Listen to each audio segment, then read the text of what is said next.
කොහොමද ඔයාලට වෙනදා වගේම හරිම ආදරෙන් පිළිගන්නවා.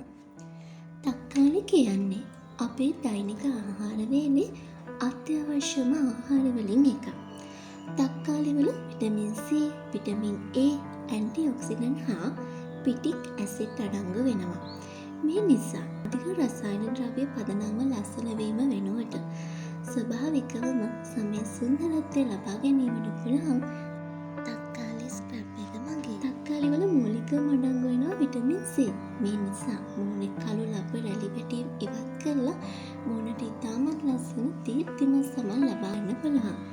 ඒ වගේම තක්කාලි වල තියෙන ඇන්ටිඔක්සිඩන්ට් මගින් පාරචම්බුල කිරණ ඉවත් කිරීමට, සමේ ගැටලු ඇති කරන UVA කිරණ, UVB කිරණ වලින් ඇතිවන හානි අවම කරමින්, හිරු කිරණින් වන බලපෑම් අවම කරමින්, කළු ලබ ඉවත් කරමින් හරිම ලස්සන දීප්තිමත් නිකලල් සමක් ලබා ගන්න පුළුවන් තක්කාලි ඔයාගේ මූණේ ආලේප කිරීම තුළින්.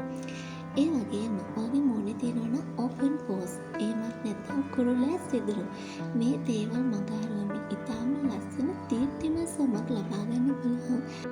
මුලින්ම ඔයා තක්කාලි ගෙඩියක් අරගෙන මේක ගෙදර පාවිච්චි කරන්නේ නැති ඉතාම පිරිසිදු පිළියකින් තක්කාලි ගෙඩිය කපාගෙන මේකට ඔයා කෝපි කුඩු ටිකක් ඇඩ් කරගන්න ඕනේ. ඊට පස්සේ හිමීට ඔයාගේ මූණේ මේ තක්කාලි ගෙඩිය රබ් කරන්න.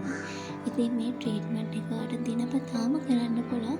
මෙමගින් ඔයාගේ මූණේ තියෙනවා නම් දීර්ඝ කාලීනව ඕපන් පෝස්, මේ සිදුරු වසා දැමීමේ හැකියාව කළු ලබ ඉවත් කරලා ඔයාගේ මූණ ඉතාමත් හොඳින් පැහැපත් කරගන්න පුළුවන් තක්කාලි මගින්. ඔයාලට පුළුවන් මේක දිනපතාම තක්කාලි විතරක් උනත් මූණේ කරන්න. ඉතින් මේක ඉතාමත් හොඳයි. ඔයාගේ මූණට ඉතාමත් හොඳ පෝෂණීය බවක් ලැබෙනවා.